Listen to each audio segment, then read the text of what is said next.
Mirror's dark secret unveiled. I always thought therapy was about finding yourself, not losing yourself. It started a few weeks ago during my regular Thursday session with Dr. Mendez. I was staring into the large, ornate mirror on the wall when I noticed something off. My reflection didn't match my movements precisely, it was a fraction of a second too slow, like a video with a lagging stream.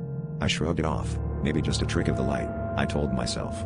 But then, the reflection began to change, subtly at first, a slight twitch in the eye, a curl of the lip. It wasn't me, but it was.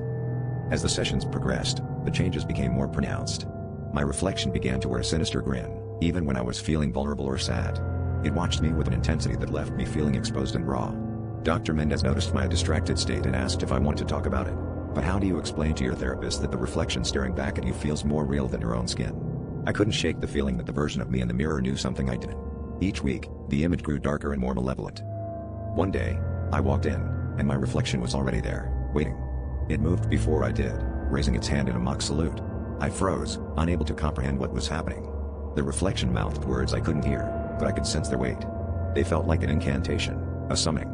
I recoiled, but Dr. Mendez, oblivious to the turmoil, continued with our session. I wanted to scream, to shatter the mirror and free myself from its grasp, but something told me it would only make things worse. The last session was different. As I sat down, the reflection was gone, replaced by an empty room in the mirror. Dr. Mendez spoke calmly, but his words were drowned out by the silence on the other side of the glass.